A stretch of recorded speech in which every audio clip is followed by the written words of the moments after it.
All right, I think we're there. Hi, Aviel. How are you? Hey, thank you for having me. I'm good.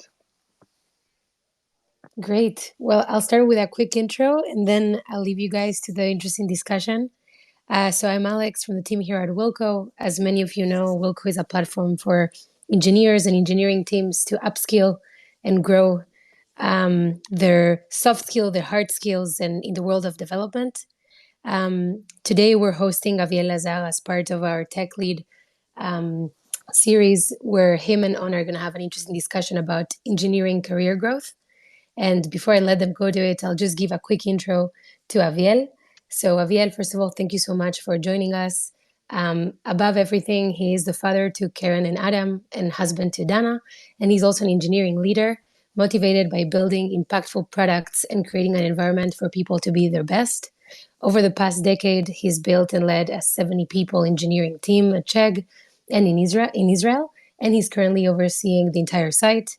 So please welcome Aviel, VP Engineering at Chegg, who will be having the discussion around engineering career growth with On Freund, CEO, who you know very well. Thank you both for being here today. Thank you. Thank you, Alex. And thank you, Aviel, for joining us. And this is usually the part where I ask our guests to take us through the journey of their career, but it's actually today's topic. So I think we're going to do it a bit more interactively. No problem. So today we're going to talk about the journey from software developer to VP of engineering. So maybe we'll just, start at your first engineering job. Tell us a bit about that, and then we'll go from there and figure out how you got to where you are today. No problem. But I just want to really thank you for this opportunity. We're gonna get to the fact that it's been a decade since I've been at Chegg, but it definitely gave me a chance to retrospect on the last 10 years. So thank you for that. So I'll start with how I got to software engineering and a little bit about my first job. So I actually started software engineering back in the army. Was in the intelligence corps.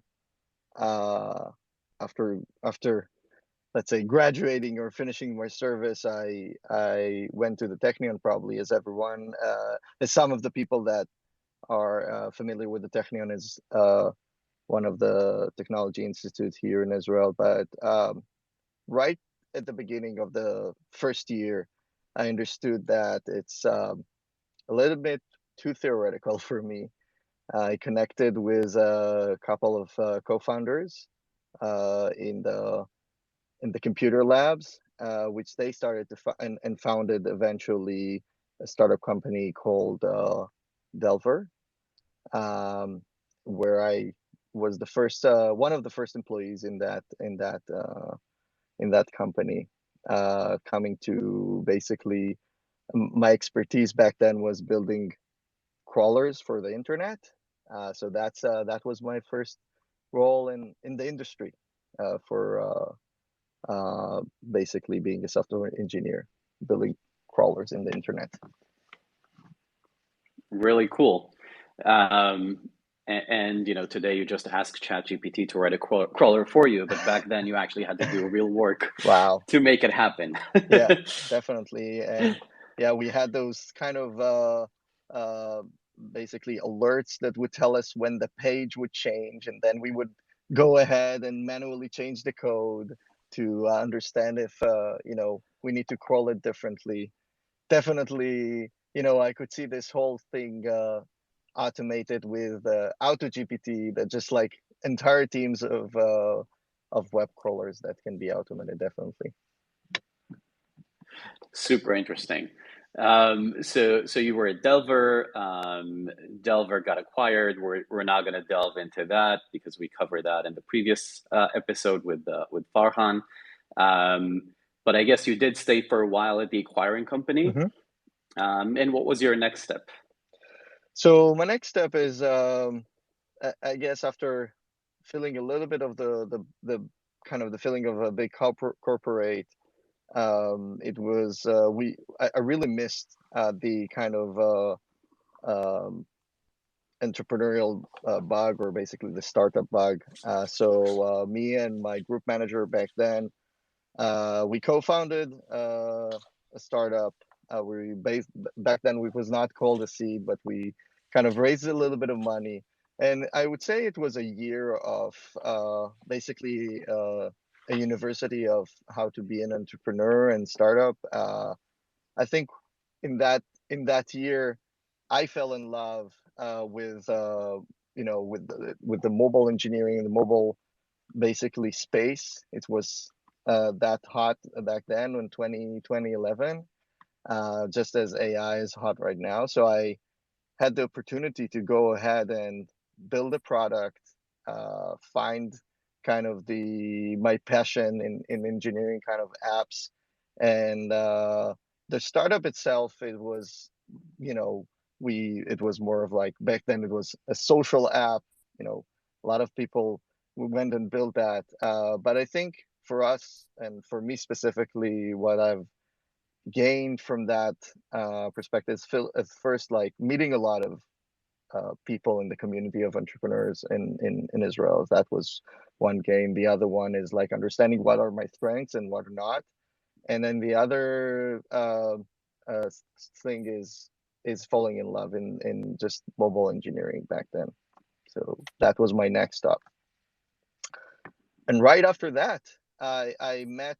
So there was the junction. If you remember, it was kind of the one of the VCs companies, Genesis, I think it was, and Ed and Shohad back then, and had this place called the Junction where you could work with a lot of other people. And when they heard like that, after a year, we decided to, let's say, pivot out of the startup world, both me and my co-founder, and uh, they told me about this company called Chegg that was just acquired a company here in Israel, and they're interested in kind of the mobile space. So I thought, and go ahead and figure out what is it all about.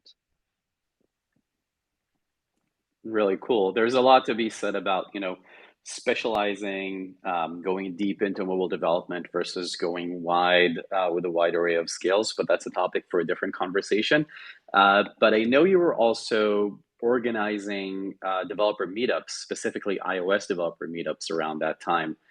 Um, how did networking impact your career and your growth path? So it's funny how it came to be. Actually, the background story. Uh, we're definitely a small community. So when I started my startup, and I didn't know much back then and around mobile development, um, I looked. So obviously, you go ahead, read the books. Back then, it was also cool to read books about development, but also obviously Stack Overflow, and you read a lot of blog posts. But I really wanted to find the community, that um, that I can learn from. And we'll talk more about that. But I feel like generally people are what I think I enjoy the most and find the most useful. Other people find them to be really useful and pleasant to just work around your passion. So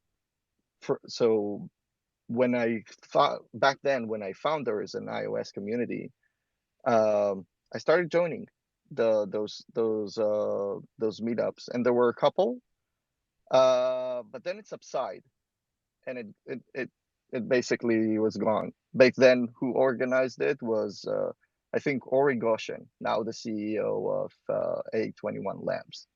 So I reached out to him even after I joined Chegg, and I understood the power of what a community is, and I wanted to continue like kind of building the stage for the community here, the iOS community here in Israel, connecting people, and just I found after every meetup that I learned so much, both professionally, both like from ideas that I can bring back to the team, and I didn't want to get for that to go away. So I asked Ori if I can take over that meetup.com kind of site and community, and he was more like, yeah, you're more than welcome. So networking, and the reason the other reason I wanted to bring back that community, which I think now is almost like there's about 2,000 members in that kind of community, and it's still running. It is actually now being managed by one of our engineer managers. I think our senior engineer manager that is actually listening to us, Leah Vogel, and we're all through this years, we found those opportunities to connect between different teams and different from different companies. And even after that, the whole connection has continued even offline. And I think that was very powerful for me personally in my career.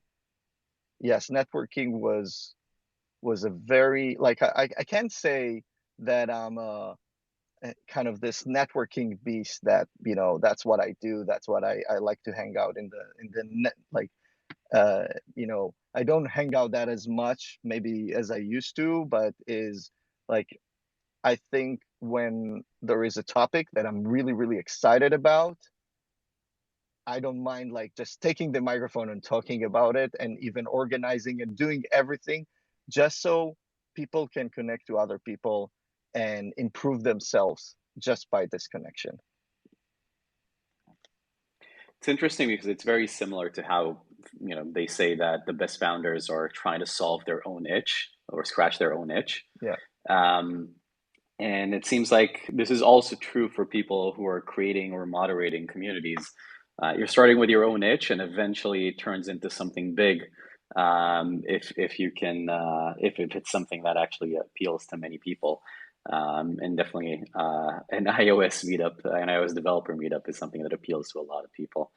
Um, let's let's delve into Chegg. So you've joined Chegg, you said about a decade ago. Yeah. What was your first role at the company, and how did you move from position to position within Chegg? Yeah. So as I said, I heard about Chegg, and back then, so just a little bit background about Chegg. We're uh, basically a learning and ed tech company, ed tech with an E. We're helping students succeed at school and their college. Um, and one of the things that we do, we're basically building products that either uh, will help you better write your essays.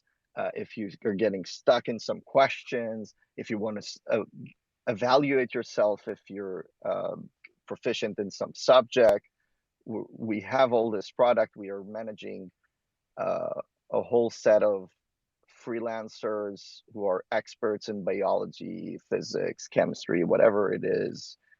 We're talking about the hundred thousands of people who will basically be available for you to and for answering your questions step by step in a pedagogic way.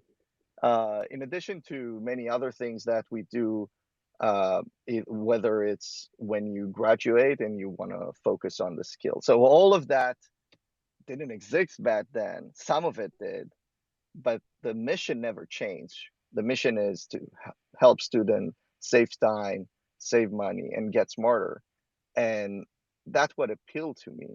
And when I heard back then, so after the acquisition of a small company here who built basically the first e-reader for Chegg, we were 5 people, and they said, we think we want to basically create a kind of an engineering side in Israel, and it will start also focusing on mobile. So come along and join the ride to be the first mobile engineer in the company. So that was definitely an exciting thing. And and even more so, it was very unique in the kind of other um, companies that were around, and even till now, I feel education tech isn't that big, and isn't that big in Israel overall. But it was very unique in its mission. So that appealed to me. I think I spent about a couple of years or a year and a half as an IC or a tech lead, because basically, I brought a lot of the experience from the startup that I worked on myself on what is it, not only engineering, but how do you build a product for iOS, for mobile in general. So I started connecting with kind of the designers in our headquarters. So Chegg is a US based company. Our headquarters is in Santa Clara. So making a lot of travels there, and just figuring out what would be that first mobile product. So it was kind of, again, now that I realize, it was kind of a startup, but a well-funded startup, for at least personally. So I think I spent around 1.5 years like in that kind of role, starting to build a team, and not officially becoming an engineering manager. It's a team lead, it's a tech lead, not real kind of official training. But after some time, I think what happened is just like we realized, okay, it's a thing. We want to go on and continue growing the team. So I officially took kind of the engineering manager role, still kind of a frontline engineering manager role, so a little bit of hands-on and a lot into the details. So spent about 3 years then, and like once we understood we want to create more apps, build bigger kind of mobile presence for Chegg. So we started either acquiring other companies which had a mobile app, or building our own completely new product. So it suddenly became a group. So this is where I was kind of promoted for a director. And as soon as we've done a lot of things, and I can tell a little bit more of that, like about those in each phase what happened. But this skill and this kind of the engineering excellence that we have basically demonstrated have created the foundation of building a real R&D site in Israel. So that grew to like 50 people, then 70 people, and now we are like 100 people, which in the kind of, we're not only mobile focused, we're building products, all kind of products. We have a lot of what we call product platform teams around authentication, authorization, and stuff like that. So this is where kind of gradually I moved from a director to eventually kind of a VP engineer. I'm listening to your story, and it's so fascinating. I'm getting so many different questions in my head. Go ahead. You mentioned though that you just sort of informally transitioned into leadership roles. What did you use for support? What are the references that you had, or the resources that you would go to, when you needed to learn how to do things and develop new skills? Yeah. So first, I honestly I got lucky, and I got lucky by having really great coach, or basically my first manager at Chegg, who was a really great example of how to be a manager. So there was a lot of one-on-one training around that, but again, not very official. I did read a lot. I read a lot about management.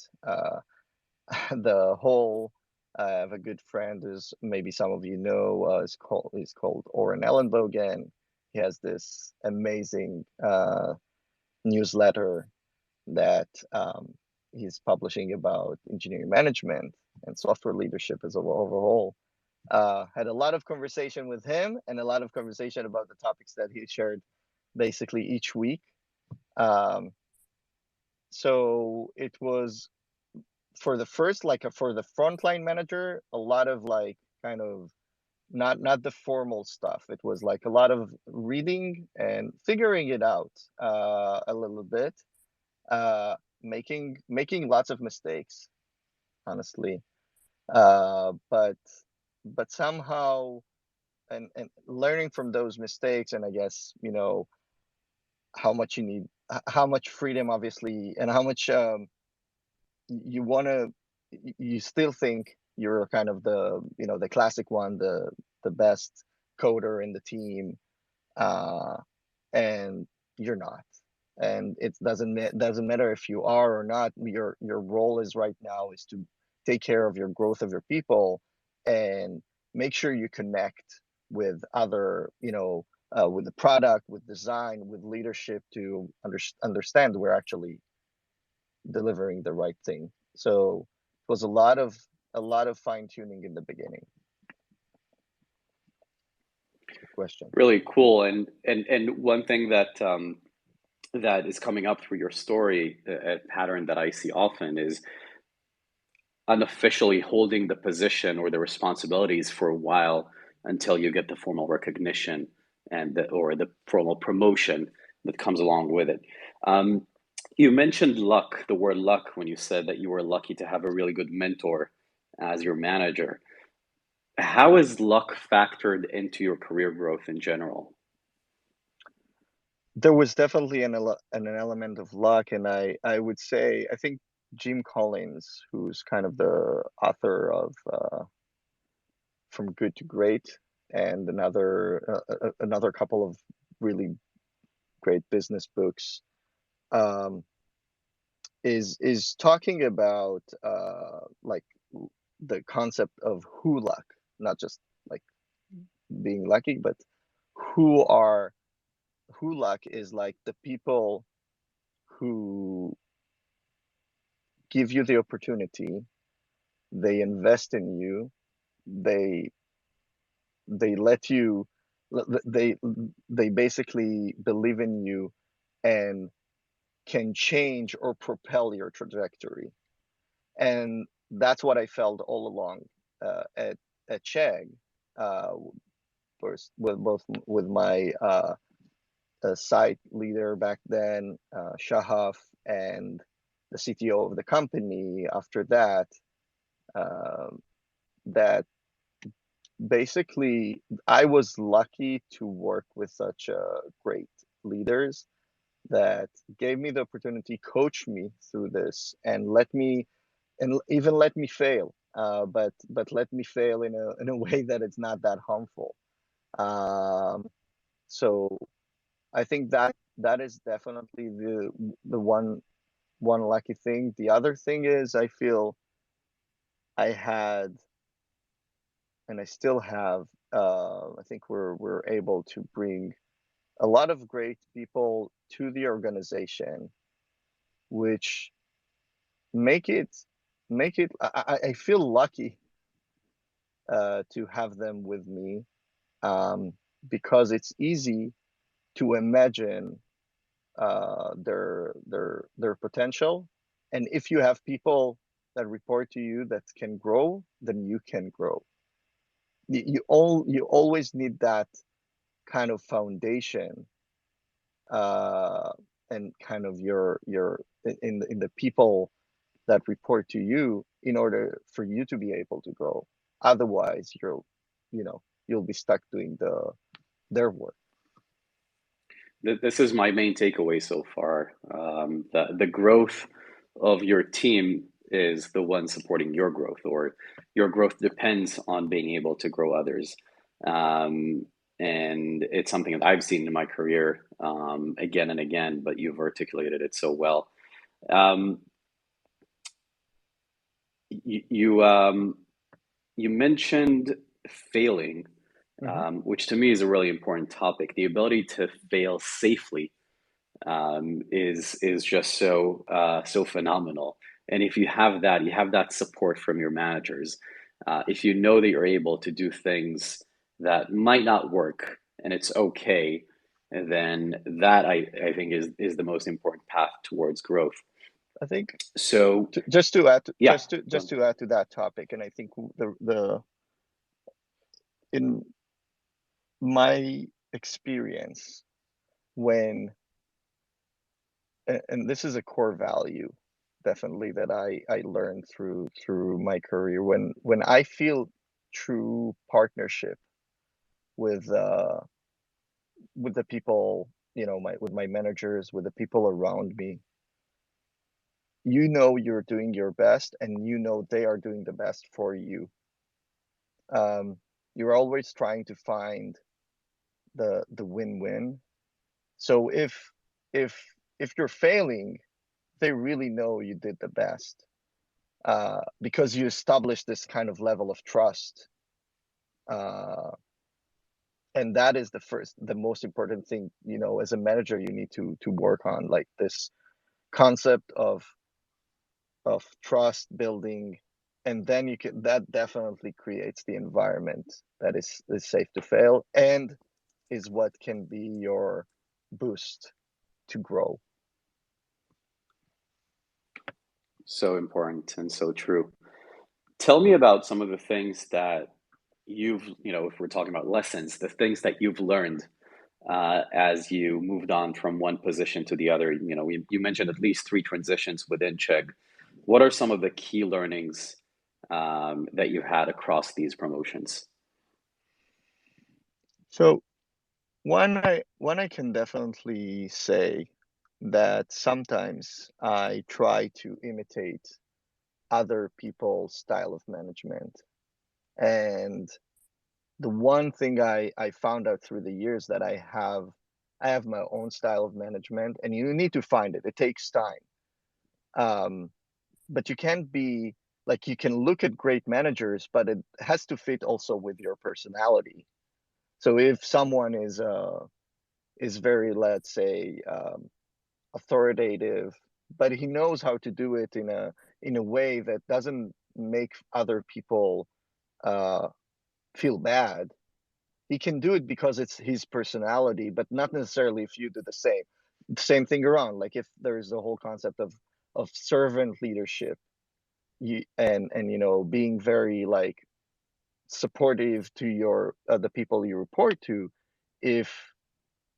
If you know how to, it doesn't mean that you have to figure out your style. So this is one thing that I learned through the years. I have my own style. It was sometimes kind of maybe tougher than even my own manager, let's say. But then I figured out that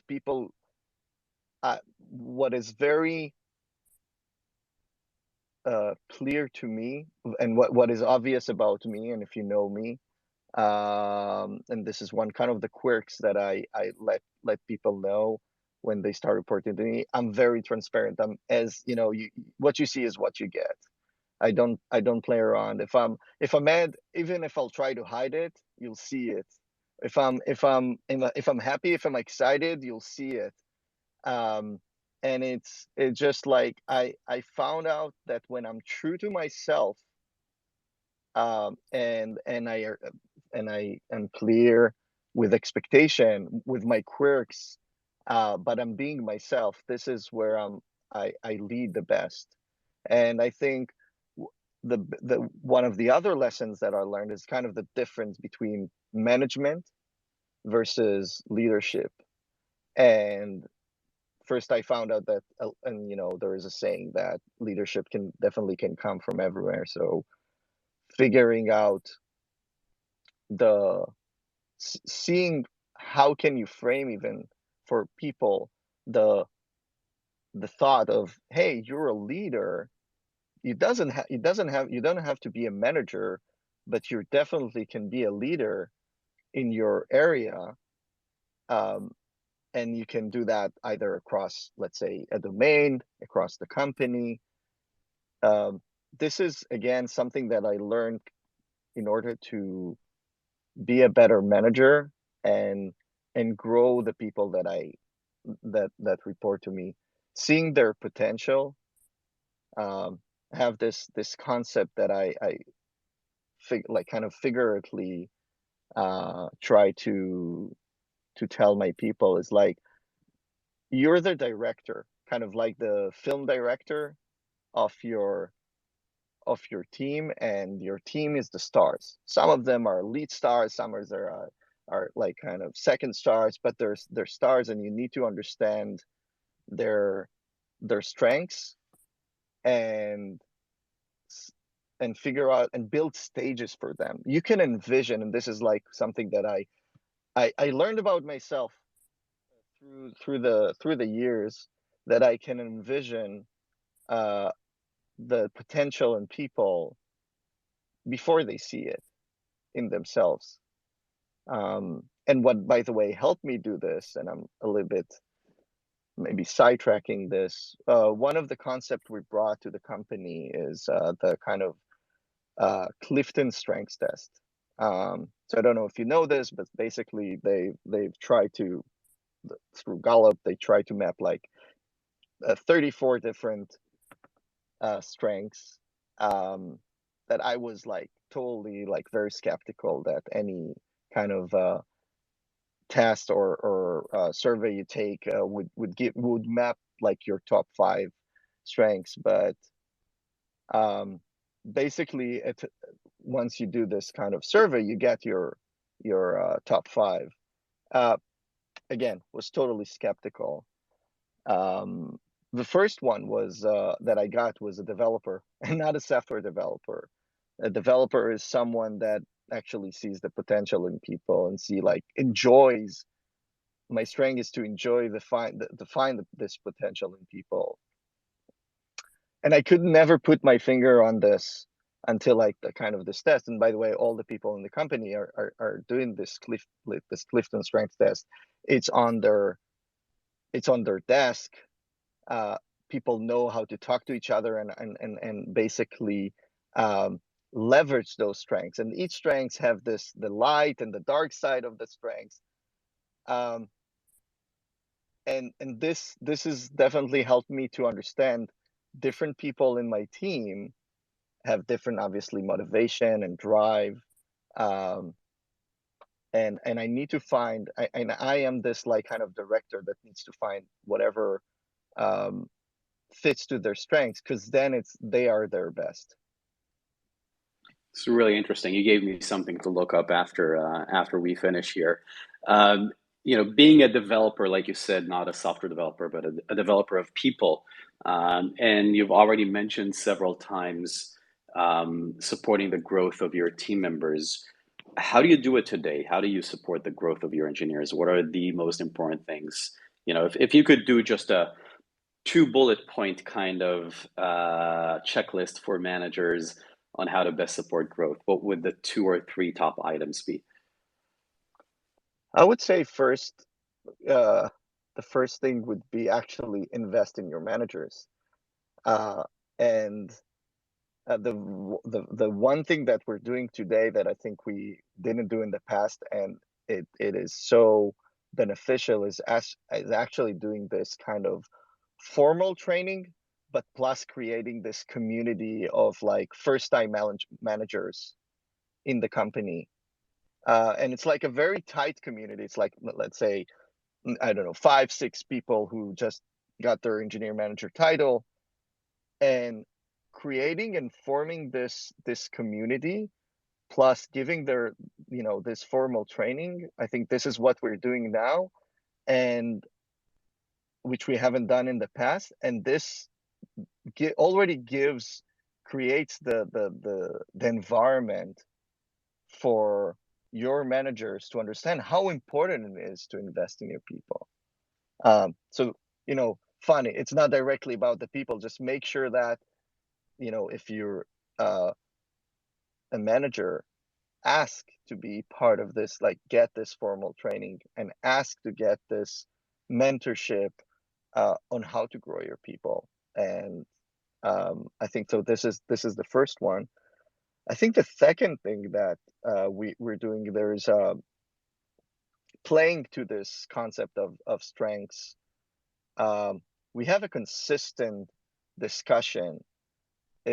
What is your next goal? What is your next you based on those strengths? Where do you apply? So we don't call it a performance review, we call it a progress review at Chegg.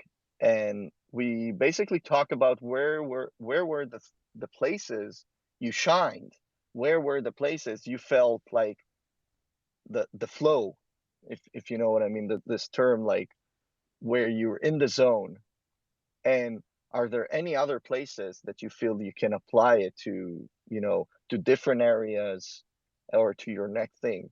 It's funny because just as an example, those strengths can play out even if in a completely different role, not in the same career ladder. Today we announced we are kind of April is our focal time, promotions time, and today we announced actually lateral moves of one senior software engineer to be a product manager. So don't limit yourself as a manager and a manager check, and overall, not don't think only about where your people who report to you can grow within your team, but maybe the next thing for them isn't in your team. Maybe it's they want to have new skills, which they not even as software developers, like let's say they're mobile engineers that want to go to back end, front end, or whatever. Talk to them. Be open as a manager. Be open. Don't only think about. Make sure in those conversation about growth, it's all about the employee. Yes, there is the employer's needs, but don't limit yourself to what are you able to give them. Think about what maybe your manager can do for your people, like in a different domain or even a different department. Super insightful. I want to shift gears a bit. We spoke about, your journey, and what I want to see right now is see if we can figure out how it applies to some of our listeners. So what I want to do is basically a rapid fire kind of series of five questions or so, where we get your input as a manager into the careers of developers who are just starting out.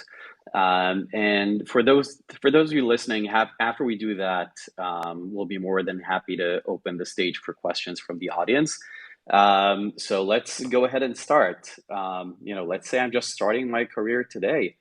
What's the best piece of advice you have for me? We so it should be fast. So I'll try to be fast. I think is um, find find someone who you look up to. Um, it could be on Twitter. It can be in your company. It could be in your college, and try to be around them and see how see what they do, and try. Basically, I always tell like the people that really junior people, how do you shine? How do you rise above the noise? So figure out how they do it, and connect with them. I think this is one tip that I try to give to really junior people. Find people who believe in you. And what are the skills that you think would be most relevant to them? So you definitely want to be, so if we're talking about software developers, obviously you really want to be a good problem solver. That wouldn't change. Doesn't have to be, no matter in what era we are getting into, it's like a problem solvers is like number one kind of a skill. The other thing um, the is obviously try to figure out how to improve your or work on your soft skills, and understands what your strengths around your soft skills, not only about like kind of the technical skills. I can give the obvious, like go figure out, find an open source project and try contributing and try understanding what's going on there, how they are solving bugs, and try to solve some bugs yourself, get some feedback, and so on and so forth. But I think actually, this is kind of more of the obvious things, and I think actually thinking about what are your strengths as a person, versus just as a problem solver, that is one, like getting to know yourself is really essential. And the complementary question, which skills are getting outdated or will not be needed as much in the future? So I don't know if a complete skill, like we're talking about software developer, and I don't believe, I truly believe, as we give an example in the beginning, there will be some tasks that uh, you wouldn't have some junior engineers do, or like I've seen a lot of it, actually automation around testing and QE, but even that I don't believe will go away. So to me, problem solving is not going to go away. I think there might be just certain things inside software development that will be automated. It's the same. We're maybe in the same transition that it was from writing code without any IDE, without Stack Overflow, um, and just basically maybe already having a already built in or already pre-made kind of components that are generated by AI, but you still need to figure out how do you bring them all together and how they play around and what problem it should solve. I think, and the other skill is like figuring out always when you're is understanding product, is understanding business, because the context on why you're doing things, uh, this is still kind of, I feel, the strengths of people and how we connect together and how we, the reason why we're doing things is a skill that definitely is still needed and not going to go away. Which brings me to the next question. Should software engineers be threatened by AI? Or maybe this is an opportunity for us? I honestly think technology is always like the technology advancement is like, I don't want to be a cliche, but I think it's definitely an opportunity. We've just recently announced like kind of our own kind of version of like AI based learning, and I think um, engineers are figuring out new and innovative ways how to build on top of this technology. Um, I did hear that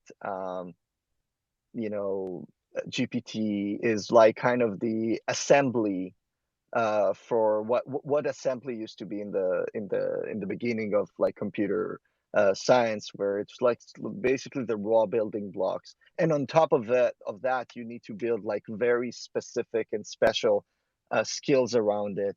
So I think there's a lot of opportunity still for developers to figure out how to do it, and there will be new problems to solve.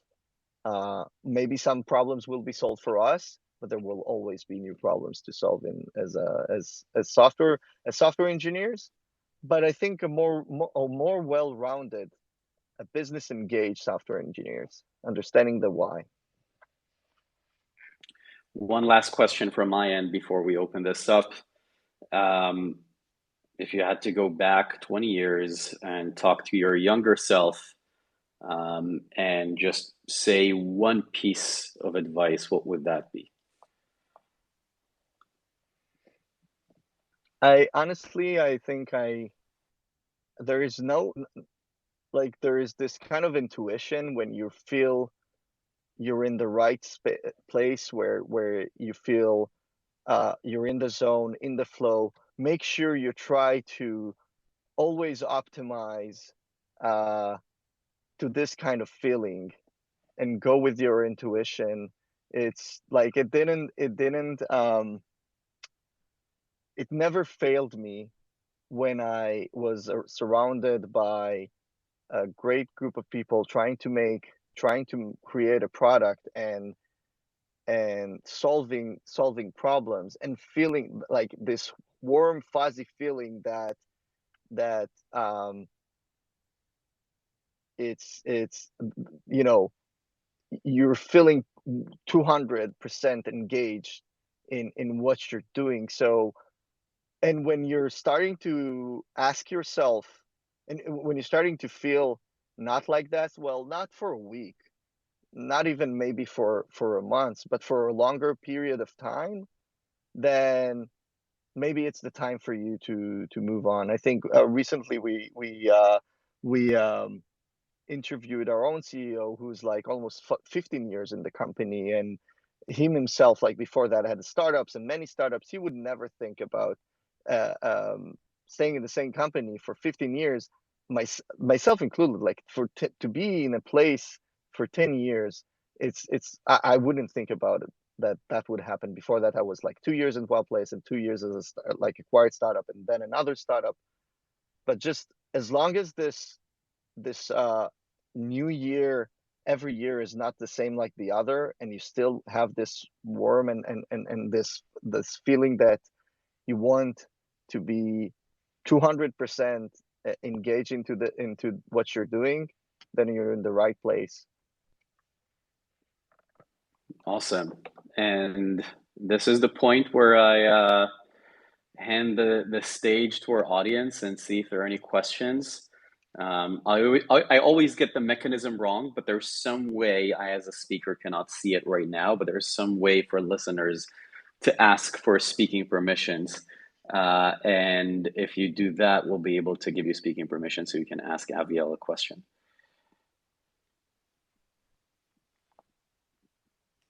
Or, you can always just use an emoji and we'll try to track that and see.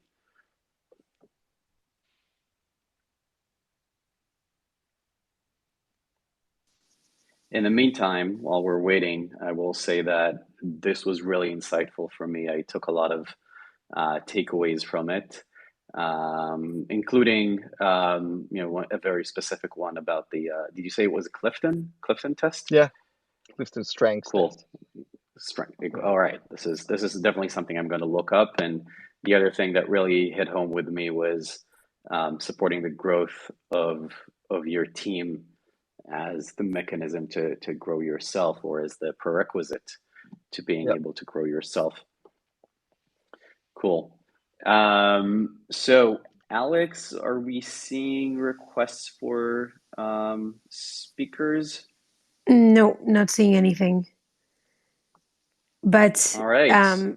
if it's not here, you can always tweet and ask, and we'll make sure to tag Aviel, and he'll give you an answer. I'll take the opportunity to thank you both. Aviel, I was also taking notes on what you were saying, and I started looking up things on Google that you were mentioning. And super valuable, really. Thank you for the insights and for your time and sharing this with us. Thank you so much to all of you, for all the listeners, and for inviting me again to this session. Thank you. This was amazing, and I guess this wraps up another episode of our Twitter space. Thank you, Aviel, for joining. Thank you, everyone, for listening. Always a pleasure. And see you all soon. Bye-bye. Thank you very much. Goodbye. Bye-bye.